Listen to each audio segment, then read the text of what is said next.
హాస్టల్‌కెళ్ళి నెలకి 2 సార్లు, నెలకోసారి వస్తారని తెలిసి కూడా చాలా రకాలు చేసి పంపించే మా పిన్ని, ఈసారి మా వోడు ఫారెన్ ఎళ్లి 2, 3 సంవత్సరాలు రాడు అని తెలిస్తే ఇంకెన్ని రకాలు చేసిద్దో మీరే ఊహించుకోండి. అయినా కూడా వాడు ఇవేవి వద్దు, నేను అన్ని బయట కొనుక్కుంటున్నానని చెప్పినా కూడా మా పిన్న వినకుండా ఇవన్నీ చేసిందనమాట. ఎంత కొనుక్కున్నా మా పిన్ని చేత్తో చేసిన సున్నంత టేస్ట్ ఏటికి రాదు. ఎందుకంటే ఇంట్లో నెయ్యి, చేలో బండిన మినుములనమాట. అందుకే టేస్ట్‌తో పాటు బలం కూడా అనమాట.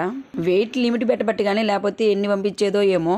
ఆల్రెడీ నాన్ వెజ్ పికిల్స్ కానీ అన్నీ కూడా వాడు ట్రాన్స్పోర్ట్ చేసేసుకున్నాడు. ఇవన్నీ మా పిన్ని ప్రేమకు ప్రతిరూపం అనమాట ఇవన్నీ. ఎందుకంటే మా వాడు అన్ని స్పైసీ ఫుడ్ ఎక్కువ తింటాడనమాట. అక్కడ అన్ని ఉప్పు సప్పగా ఉంటాయి కదా, అందుకని చెప్పేసి బాగా స్పైసీగా అన్ని చేసిందనమాట. చాలా రకాలైతే ఇవన్నీ ప్యాకింగ్ కవర్లలో ఇలా ప్యాకింగ్ చేసామన్నమాట. డబ్బాల్లో పోసి పెడితే మా పిన్ని, ఎందుకంటే ఆ డబ్బాలు తీసుకెళ్ళడానికి లగేజ్ ఆ డబ్బాలకే పట్టిద్ది కదా, అందుకని చెప్పేసి అన్ని ప్యాకింగ్ చేసాము.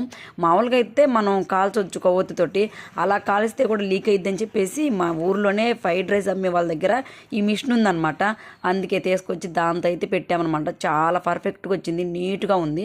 అయినా కూడా పోయిద్దామని చెప్పేసి దానిపైన మళ్ళీ ఇంకో కవర్ వేసి మళ్ళీ ప్యాకింగ్ చేసి నీట్గా అయితే సర్దాం. ఇప్పుడు వీటన్నిటిని వెయిట్ చూసుకోవాలన్నమాట. వాళ్ళు వెయిట్ చూస్తుంటే నేను కూడా ఎక్కి చూసాను అనమాట. వెయిట్ మనం 42 కిలోలు ఉన్నామన్నమాట.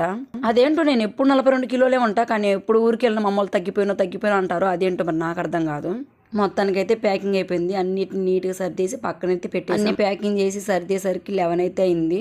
ఎప్పుడు ఊరికి వెళ్ళినా మాట్లాడుకుంటూ పడుకునేసరికి 12 అయితే అయింది. ఆ రోజు అయితే అసలు నిద్రపోయిందే లేదు. అలా పడుకొని ఇలా లేచినట్టు అనిపించింది అనమాట. ఆ రోజు నాకు అస్సలు నిద్రే లేదబ్బా.